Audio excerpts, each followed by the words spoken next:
সাইদ বিন Yazid রাদিয়াল্লাহু তাআলা আনহু বর্ণনা করেন যে একজন নারী নবী সাল্লাল্লাহু আলাইহি ওয়াসাল্লামের কাছে উপস্থিত হলে তিনি সাল্লাল্লাহু আলাইহি ওয়াসাল্লাম আয়েশা রাদিয়াল্লাহু তাআলা আনহাকে বললেন, হে আয়েশা, তুমি কি এই নারীকে চেনো?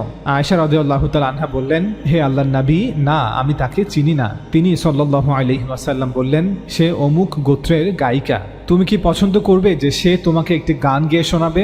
আয়েশা রাদিয়াল্লাহু তাআলা আনহা বললেন, জি। তখন নবী সাল্লাল্লাহু আলাইহি ওয়াসাল্লাম সেই গায়িকাকে বাজানোর জন্য একটি প্লেট বা থালা দিলেন এবং সে থালা বাজিয়ে গান গাইতে শুরু করলো।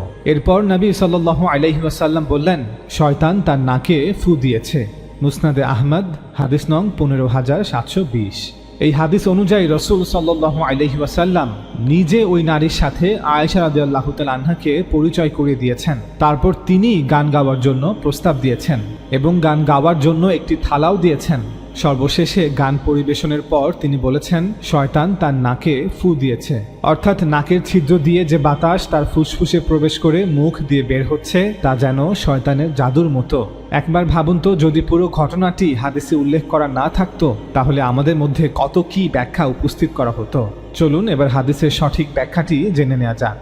ওস্তাদ জাবেদ আহমেদ গামিদি বলেন, শয়তান তার নাকে ফু দিয়েছে। রাসূল সাল্লাল্লাহু আলাইহি ওয়াসাল্লামের এই উক্তিটি অনেকটা হারুত ও মারুত ফেরেশতাদের উক্তির মতো। কোরআনে বলা হয়েছে, আর হারুত ও মারুত কাউকে এই বিশেষ বিদ্যা শেখাতো না যে পর্যন্ত না বলতো যে আমরা তো পরীক্ষা, সুতরাং তোমরা কুফরি করো না, অর্থাৎ জেনে শুনে বুঝে আল্লাহর অবাধ্য হইও না। এরপরও কিছু মানুষ তাদের কাছ থেকে সে বিদ্যা শিখত, যার মাধ্যমে তারা স্বামী এবং স্ত্রীর মধ্যে বিচ্ছেদ ঘটাতো, অথচ তারা সেই বিদ্যার মাধ্যমে কারো কোনো ক্ষতি করতে পারত না আল্লাহর অনুমতি ব্যতি রেখে। অর্থাৎ আল্লাহ তাআলা যদি পরীক্ষার নীতিতে এই দুনিয়া সৃষ্টি না করতেন তবে ফেরেশতাদের শেখানো সেই বিদ্যা কারো কোনো ক্ষতি করতে পারত না, আর তারা যা শিখত তা তাদেরই ক্ষতি করত, তাদের কোনো উপকার করত না। আর এই বিশেষ বিদ্যার অপব্যবহার করার সময় তারা অবশ্যই জানত যে যে ব্যক্তি তা ক্রয় করবে আখিরাতে তার কোনো অংশ থাকবে না, আর তা নিশ্চিত রূপে কতই না মন্দ যার বিনিময়ে তারা নিজেদেরকে বিক্রয় করেছে, যদি তারা জানত। সূরা বাকারা আয়াত 102। কোরআনে কেন এমনটা বলা হয়েছে যে তারা যখনই আল্লাহ কর্তৃক প্রদত্ত সেই বিশেষ জ্ঞান কাউকে শিক্ষা দিত তখন তারা তাদেরকে সতর্ক করত যে আমরা তোমাদের জন্য কেবল একটি পরীক্ষা, অতএব তোমরা জেনে শুনে বুঝে কুফরে পতিত হও না। এর কারণ ছিল আল্লাহ কর্তৃক প্রদত্ত সেই বিশেষ জ্ঞান একটি দ্বিধারী তরবারি ছিল। এই বিশেষ বিদ্যার মধ্যে উপকার ছিল বটে, কিন্তু মানুষ চাইলে এর অপব্যবহার করতে পারত। মানুষ এর অপব্যবহার করবে এই শঙ্কা থেকেই হারুত ও মারুত বলেছিলেন, আমরা তোমাদের জন্য কেবল একটি পরীক্ষা, অতএব তোমরা কুফরে পতিত হও না, এই বিদ্যার অপব্যবহার করো না। কিন্তু মানুষ ঠিকই পরবর্তীতে এই বিদ্যার অপব্যবহার করা শুরু করে।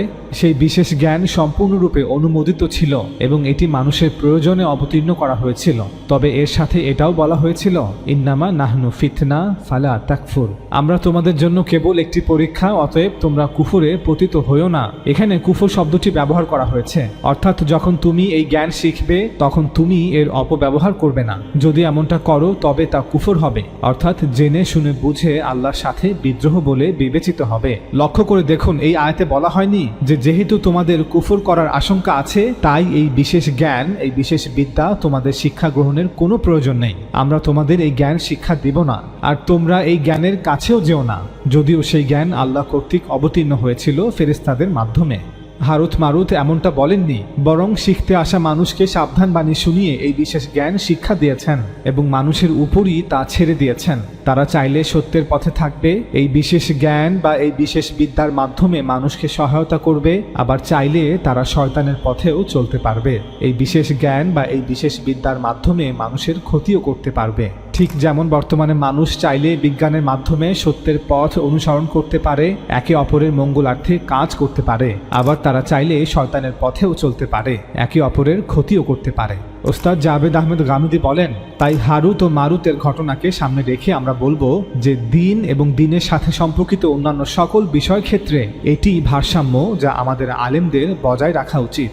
কবিতা, সঙ্গীত, অভিনয়, চিত্রকলা এগুলো সবই আল্লাহর দান, আল্লাহ প্রদত্ত জ্ঞান, তিনি মানুষকে এগুলো দান করেছেন। তবে এই উপহারগুলো উপযুক্তভাবে ব্যবহার করতে হবে, এগুলোর ব্যবহার যথাযথ বিবেচনা এবং পূর্ণ সতর্কতার সাথে করতে হবে। দেখুন, নবী সাল্লাল্লাহু আলাইহি ওয়াসাল্লাম নিজেই আয়েশা রাদিয়াল্লাহু তাআলা আনহাকে একটি গান শোনার পরামর্শ দিয়েছিলেন। অতঃপর নিজেই একটি থালা সেই গায়িকাকে দিয়েছিলেন বাজানোর জন্য। কিন্তু গায়িকার গান পরিবেশনের পর নবী সাল্লাল্লাহু আলাইহি ওয়াসাল্লাম সেখানে উপস্থিত সকলকে সতর্ক করলেন, ঠিক যেভাবে ফেরেশতা হারুত ও মারুত মানুষকে সতর্ক করেছিলেন। অর্থাৎ তার কণ্ঠে যেন মন্ত্র রয়েছে, তার গানের আড়ালে যেন জাদু রয়েছে। শয়তান মানুষকে বিপথে পরিচালিত করে সঙ্গীতকে শিরক ও অশ্লীলতা প্রচারে ব্যবহার করতে পারে, মানুষকে আল্লাহর স্মরণ থেকে গাফিল করতে পারে। বিনোদন অবশ্যই জায়েজ, কিন্তু তা যেন আল্লাহর সাথে বান্দার সম্পর্ককে নষ্ট করে না দেয়। যদি আপনি হাদিসটিকে এভাবে ব্যাখ্যা করেন, তবে উপলব্ধি করতে পারবেন যে গান গাওয়া এবং সঙ্গীতের ক্ষেত্রে একজন প্রকৃত মুসলিমের কি মনোভাব গ্রহণ করা উচিত। আমরা গান শুনব, তবে এমন গান যা ঈমান ও নৈতিকতা বিরুদ্ধ নয়, মহান সৃষ্টিকর্তার প্রতি কৃতজ্ঞতা বোধ এবং নৈতিক মূল্যবোধের বিরুদ্ধ নয়।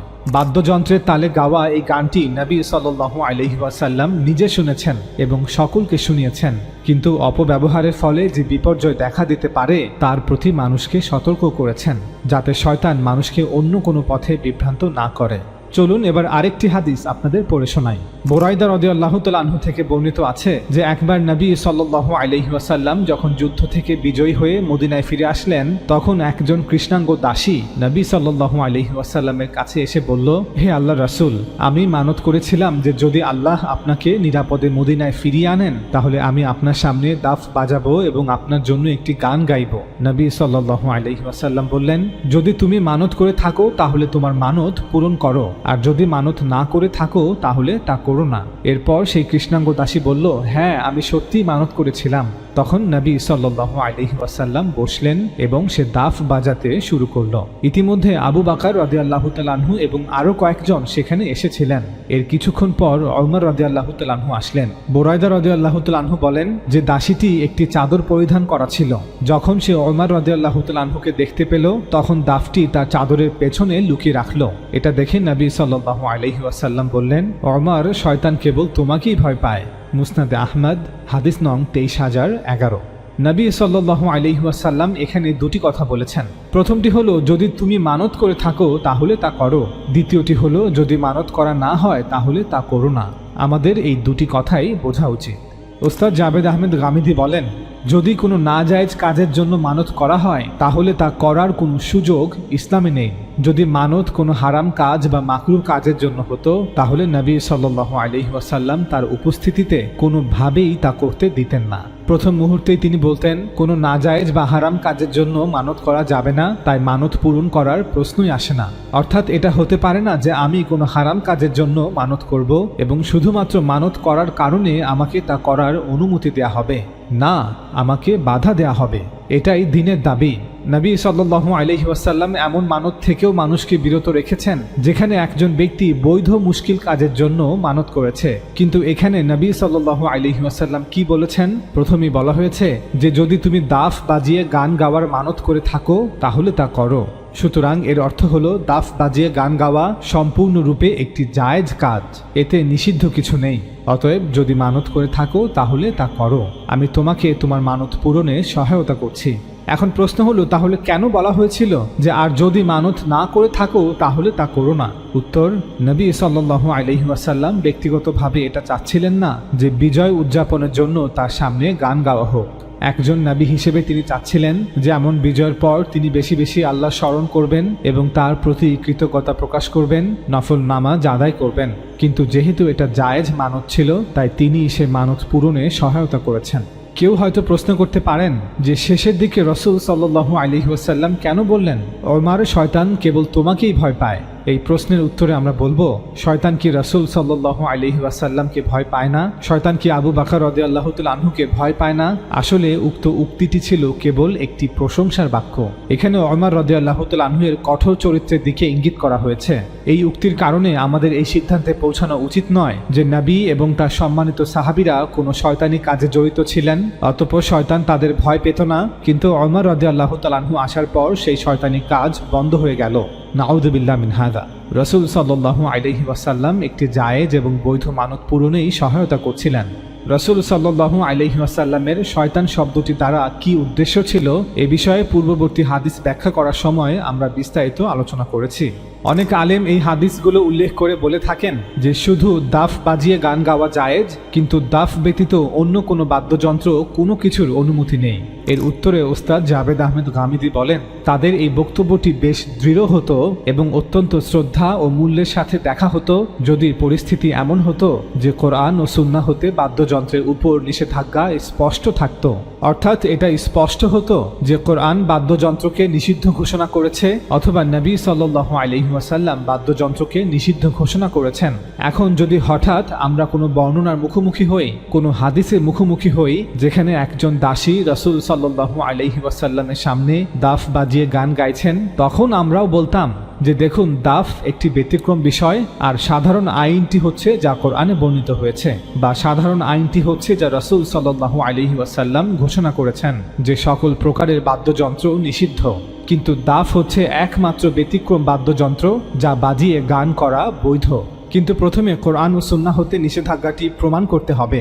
দেখুন, আমাদের আলেমদের অধিকাংশ অংশ মনে করেন যে একজন নারীর কণ্ঠস্বরের জন্য পর্দা আছে, অর্থাৎ তার আওয়াজ অন্য কোনো পুরুষকে শোনানো যাবে না। অথচ দেখুন, এই হাদিসগুলোতে একজন নারী সকলের সামনে দাফ বাজিয়ে বা থালা বাজিয়ে গান গাইছে, যেখানে রাসূল সাল্লাল্লাহু আলাইহি ওয়াসাল্লাম নিজে এবং অন্য সাহাবারাও উপস্থিত আছেন। তারা সকলে বসে সে গান শুনছেন। আমরা নিশ্চয়ই জানি যে গান গাওয়ার সময় কণ্ঠস্বর তার সৌন্দর্যের শীর্ষে থাকে। এখন আমাদের আলেমরা কি বলবেন? আসলে একটি হালালকে হারাম করতে গিয়ে আমরা কত কিছুই না করছি আর কত কিছুই না বলছি। দেখুন, নবী সাল্লাল্লাহু আলাইহি ওয়াসাল্লাম থেকে আমরা সকলেই জানি যে অহংকারের কারণে একজন পুরুষের জন্য তিনি রেশম নিষিদ্ধ করেছেন। তাছাড়া আমরা কোরআনের নীতির আলোকেও রাসূলের এই নিষেধাজ্ঞাকে ব্যাখ্যা করতে পারি। কিন্তু কিছু হাদিসে দেখতে পাই যে নবী সাল্লাল্লাহু আলাইহি ওয়াসাল্লাম সাহাবাদের অনুমতি দিচ্ছেন যে যদি কারো কাপড়ে সামান্য রেশমের টুকরো থাকে তবে এতে কোনো ক্ষতি নেই। আমরা বলবো, যেহেতু পূর্বেই হাদিস হতে রেশমের নিষেধাজ্ঞা স্পষ্ট ছিল, তাই অন্য হাদিস থেকে ব্যতিক্রমের পক্ষে কোনো প্রমাণ থাকলে তা যুক্তি হিসেবে উপস্থাপন বৈধ এবং ন্যায়সঙ্গত। তাই আলেমদের বলবো, বাদ্যযন্ত্রের ব্যবহারের ক্ষেত্রে প্রথমে নিষেধাজ্ঞা প্রমাণ করুন, তারপর ব্যতিক্রম প্রমাণ করবেন। চলুন এবার আরও কিছু হাদিস আপনাদের পড়ে শোনাই। আনাস বিন মালিক রাদিয়াল্লাহু তাআলা আনহু বলেন, নবী সাল্লাল্লাহু আলাইহি ওয়াসাল্লাম যুদ্ধ অথবা সফর শেষে মদিনায় ফিরে এসেছিলেন। তখন মদিনার কিছু কৃষ্ণাঙ্গ ব্যক্তি তাকে স্বাগত জানালো। তারা তার সামনে নেচে আনন্দ প্রকাশ করছিল এবং তাদের হাবশার ভাষায় গান গাইছিল এবং বলছিল, মুহাম্মদ এসেছেন, তিনি একজন সৎকর্মপরায়ণ ব্যক্তি। কিন্তু নবী সাল্লাল্লাহু আলাইহি ওয়াসাল্লাম তাদের কথাগুলো বুঝতে পারলেন না। তাই তিনি লোকেদের জিজ্ঞাসা করলেন, তারা কি বলছে?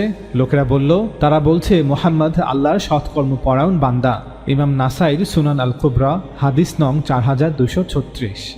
আনাস ইবনু মালিক রাদিয়াল্লাহু তাআলা আনহু থেকে বর্ণিত, নবী সাল্লাল্লাহু আলাইহি ওয়াসাল্লাম মক্কা থেকে মদিনায় হিজরত করে এসে সকলের সাথে মদিনার গলিপথ দিয়ে যাচ্ছিলেন। তখন কয়েকটি বালিকা দাফ বাজিয়ে গান গেয়ে বলছিল, আমরা বানু নাজ্জারের বালিকার দল, কত খোশ নসিব, মুহাম্মদ সাল্লাল্লাহু আলাইহি ওয়াসাল্লাম আমাদের মহৎ প্রতিবেশী। তখন নবী সাল্লাল্লাহু আলাইহি ওয়াসাল্লাম তাদের উত্তর দিলেন, আল্লাহ অবগত আছেন, আমিও তোমাদের ভালোবাসি। সুনান ইবনু মাঝা, হাদিস নং 1899। রুবাই বিনতু মুআউইজ রাদিয়াল্লাহু তাআলা আনহা হতে বর্ণিত, তিনি বলেছেন, আমার বাসর রাতের পরদিন সকালে নবী সাল্লাল্লাহু আলাইহি ওয়াসাল্লাম আমার নিকট এলেন এবং তুমি যেভাবে আমার কাছে বসে আছো ঠিক সেভাবে আমার পাশে আমার বিছানায় এসে বসলেন। তখন সেখানে কয়েকজন ছোট বালিকা দাফ বাজিয়ে বদরে নিহত তাদের শহীদ পিতাদের প্রশংসা গীতি গাইছিল। শেষে একটি বালিকা বলে উঠল, আমাদের মাঝে এমন একজন নবী আছেন যিনি জানেন আগামীকাল কি হবে, অর্থাৎ তিনি এমন নবী যিনি ভবিষ্যতের জ্ঞান রাখেন। তখন নবী সাল্লাল্লাহু আলাইহি ওয়াসাল্লাম বললেন, এমন কথা বলবে না, বরং আগে যা বলেছিলে তাই বলো। বুখারী, হাদিস নং 4001। আবুল হোসেন খালিদ আল মাদানী থেকে বর্ণিত, তিনি বলেন, আমরা এক আশুরার দিন মদিনায় ছিলাম। বালিকারা দাফ বাজাচ্ছিল এবং গান গাচ্ছিল। এরপর আমরা রুবাই বিনতে মুআউইজ রাদিয়াল্লাহু তাআলা আনহার নিকট উপস্থিত হলাম এবং ঘটনাটি তাকে জানালাম। তিনি বলেন, আমার বিবাহ বেলা রাসূল সাল্লাল্লাহু আলাইহি ওয়াসাল্লাম আমার নিকট আসেন। তখন আমার নিকট দুটি বালিকা গান গাচ্ছিল এবং বদর যুদ্ধে নিহত আমার পিতৃপুরুষদের কীর্তিগাথা গাইছিল। তারা এও বলছিল, আমাদের মধ্যে এমন একজন নবী আছেন যিনি আগামীকালের খবর জানেন। তখন রাসূলুল্লাহ সাল্লাল্লাহু আলাইহি ওয়াসাল্লাম বলেন, তোমরা এ কথা বলো না, আগামীকালের খবর আল্লাহ ছাড়া আর কেউ জানে না। সুনান ইবনু মাঝা হাদিস নং 1897। সবগুলো ঘটনা রাসূল সাল্লাল্লাহু আলাইহি ওয়াসাল্লামের সামনে ঘটলেও তিনি এমন কিছুই বলেননি যাতে মনে হয় যে তিনি এতে অসন্তুষ্ট, বরং তিনি তাদের গানের জবাব দিয়েছেন যে আল্লাহ অবগত আছেন, আমিও তোমাদের ভালোবাসি। অন্য আরেকটি ঘটনায় যখন গানের মধ্যে আপত্তিকর কিছু বলা হয়েছে তখন নবী সাল্লাল্লাহু আলাইহি ওয়াসাল্লাম মেয়েদের দৃষ্টি আকর্ষণ করে এটা বলেননি যে তোমরা এই গান বন্ধ করো, না, বরং তিনি বলেছেন তোমরা গানের মধ্যে এই লাইনটি বলো না। স্পষ্টতই যদি দাফ বাজানো নিষিদ্ধ হতো, যদি রাস্তায় নেচে গিয়ে আনন্দের সাথে মেয়েদের গান গাওয়া নিষিদ্ধ হতো, তাহলে নবী সাল্লাল্লাহু আলাইহি ওয়াসাল্লাম অবশ্যই এই ক্ষেত্রে সকলের দৃষ্টি আকর্ষণ করে বলতেন তোমরা এগুলো করো না। এর মাধ্যমে এটা স্পষ্ট যে নবী সাল্লাল্লাহু আলাইহি ওয়াসাল্লাম গান গাওয়া বা সঙ্গীতে ব্যবহৃত বাদ্যযন্ত্রের বিষয়ে আপত্তি করেননি, বরং তিনি তাদেরকে গানের মধ্যে এমন কথা বলতে নিষেধ করেছেন যা তার সম্পর্কে একটি ভুল কথা ছিল। অর্থাৎ তিনি কেবল কন্টেন্ট বা বিষয়বস্তু সম্পর্কে মন্তব্য করেছেন। সঙ্গীত এবং বাদ্যযন্ত্র সম্পর্কে সঠিক মনোভাব এটাই যা নবী সাল্লাল্লাহু আলাইহি ওয়াসাল্লাম দেখিয়েছেন।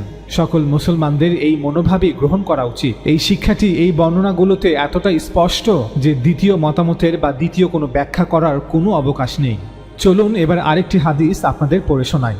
আবু বালদ ফাজারি বলেন, আমি মুহাম্মদ বিন হাতিব রাদিয়াল্লাহু তাআলা আনহুকে বলেছিলাম যে আমি 2 জন নারীকে বিয়ে করেছি, তবে আমার কোনো বিয়েতেই দাফ বাজানো হয়নি। এর উত্তরে তিনি বলেন, তুমি এটা খুবই খারাপ কাজ করেছো। নবী সাল্লাল্লাহু আলাইহি ওয়াসাল্লাম বলেছেন যে হালাল এবং হারামের মধ্যে পার্থক্য হলো বিয়ে শাদীর অনুষ্ঠানের সময় ঘর থেকে বেরিয়ে আসা গানের আওয়াজ এবং দাফ বাজানোর আওয়াজ। মুসনাদে আহমদ হাদিস নং 18280। মোহাম্মদ বিন হাতিব রাদিয়াল্লাহু তাআলা আনহু বলছেন যে বিয়ে হয়েছে 2 বার হয়েছে আর সেখানে গান গাওয়া হয়নি, দাফ বাজানো হয়নি। তোমরা তো বিয়েকে অন্য কথায় জানাজায় পরিণত করেছো। এটা কেমন বিয়ে? তুমি সত্যিই খুব খারাপ কাজ করেছো।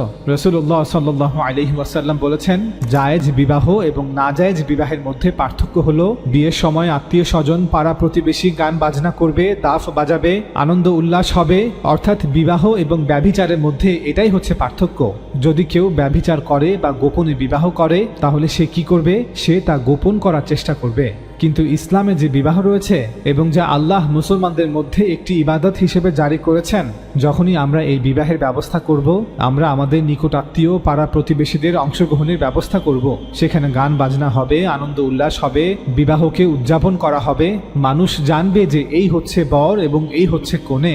সমাজের সকলে সাক্ষী থাকবে যে তারা একে অপরের স্বামী স্ত্রী। বর্তমানে দেখা যায় যে মুসলমান সমাজের অনেক নারী পুরুষ এত গোপনে বিয়ে করেন যে তাদের বিবাহের বিষয়ে তাদের বাবা মা, ভাই বোন, আত্মীয় স্বজন, পাড়া প্রতিবেশী কেউ কিছুই জানে না, অথচ তারা যেন তেন ভাবে 2 জন সাক্ষী ব্যবস্থা করে বিয়ে করে নেন।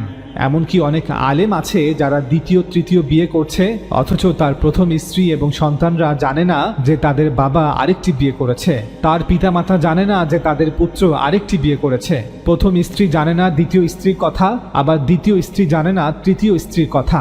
ইসলামে আনুষ্ঠানিকভাবে 2 জন সাক্ষী রাখা হয় ভবিষ্যতের আইনি বিষয়গুলোকে সমাধান করার জন্য। এর অর্থ এই নয় যে আপনি গোপনে একের পর এক বিয়ে করবেন, অথচ পৃথিবীর 2 জন ব্যক্তি ছাড়া আর কেউ জানে না যে আপনারা স্বামী স্ত্রী সম্পর্কে আবদ্ধ। চলুন এবার আরেকটি হাদিস আপনাদের পড়ে শোনাই। আয়েশা রাদিয়াল্লাহু তাআলা আনহা হতে বর্ণিত, তিনি বলেন, একদিন আমার ঘরে আবু বকর রাদিয়াল্লাহু তাআলা আনহু এলেন। তখন আমার কাছে আনসারী 2টি মেয়ে বুয়াস যুদ্ধের দিন আনসারীগণ পরস্পর যা বলছিলেন সে সম্পর্কে গান গাইছিল।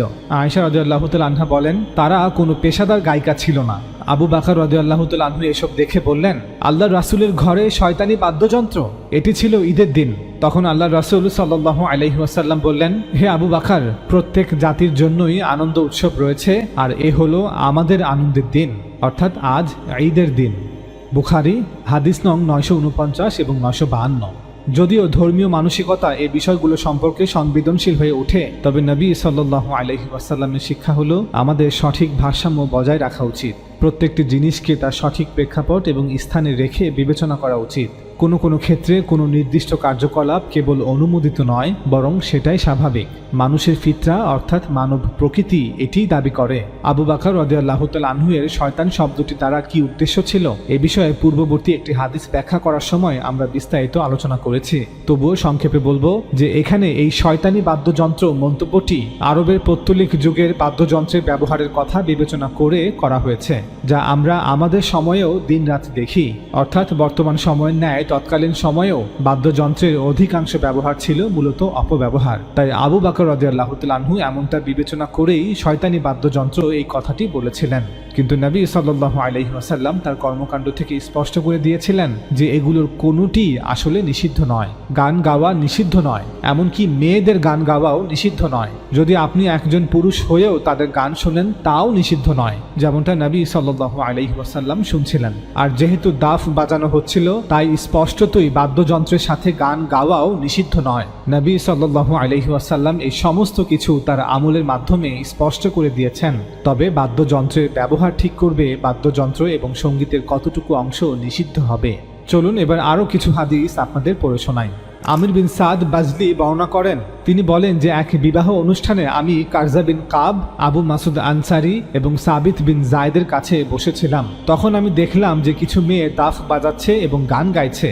আমি বললাম, সুবহানাল্লাহ, আপনারা সবাই নবী সাল্লাল্লাহু আলাইহি ওয়াসাল্লামের সাহাবী, বদরের যুদ্ধে অংশগ্রহণকারী, অথচ এসব আপনাদের নাকের ডগায় ঘটছে। আপনাদের সামনে মেয়েরা গান গাইছে আর বাদ্য বাজাচ্ছে, আর আপনারা কিছুই বলছেন না। তখন কারজা বিন কাব এবং আবু মাসুদ আনসারি বললেন, যদি তুমি চাও তাহলে আমাদের সাথে এটি শুনতে পারো, আর যদি না চাও তাহলে চলে যেতে পারো, কারণ আমাদেরকে বিবাহের সময় গান গাওয়া এবং মৃতদের জন্য কান্না করার অনুমতি দেওয়া হয়েছে, যদি সেই কান্নায় বিলাপ করা না হয়। ইমাম নাসাইর সুনান আল কুবরা, হাদিস নং 5539। আনাস বিন মালিক রাদিয়াল্লাহু তাআলা আনহু বর্ণনা করেন যে নবী সাল্লাল্লাহু আলাইহি ওয়াসাল্লাম এক সফরে ছিলেন। তার সাথে ছিল একজন কৃষ্ণাঙ্গ যুবক যার নাম ছিল আনজাসা। তার কণ্ঠস্বর ছিল চমৎকার। নবী সাল্লাল্লাহু আলাইহি ওয়াসাল্লামের স্ত্রীগণ যেই উটগুলোর উপর আরোহিত ছিলেন সে ওই উটগুলো পরিচালনা করত এবং সে সময় গান গাইত। সাধারণত সফরের সময় উটের চলার গতি বাড়ানোর জন্য গান গাওয়া হতো। আনজাসা ভালো গান গেয়ে কাফেলার উটের গতি বাড়িয়ে দিয়েছিল। আনাস রাদিয়াল্লাহু তাআলা আনহু বলেন, তখন নবী সাল্লাল্লাহু আলাইহি ওয়াসাল্লাম বললেন, তোমার জন্য আফসোস আনজাসা, এই আফগিনদের অর্থাৎ এই মাটির তৈরি নরম পাত্রদের একটু ধীরে চালাও। অর্থাৎ রাসূল সাল্লাল্লাহু আলাইহি ওয়াসাল্লাম বলছেন, আনজাসা, একটু নিচু স্বরে গান গাও। তোমার কণ্ঠস্বরে এমন এক অসাধারণ ক্ষমতা আছে যে উটগুলো তার গতি একটু বেশি বাড়িয়ে দিয়েছে।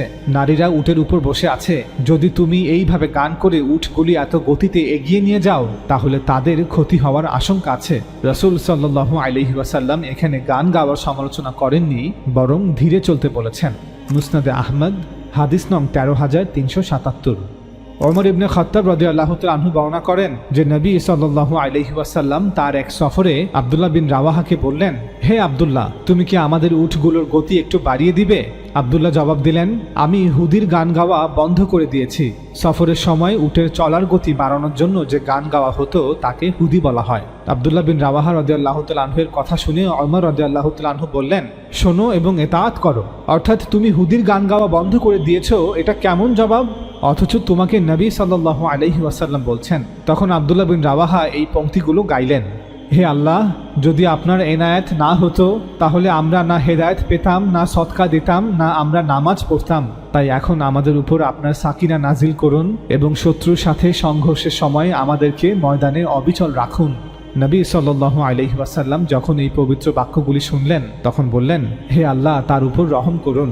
ওমর রাদিয়াল্লাহু তাআলা আনহু তৎক্ষণাৎ বললেন, এখন তো রহমত বাধ্যতামূলক হয়ে গেল। ইমাম নাসাইর সুনান আল কুবরা, হাদিস নং 8193।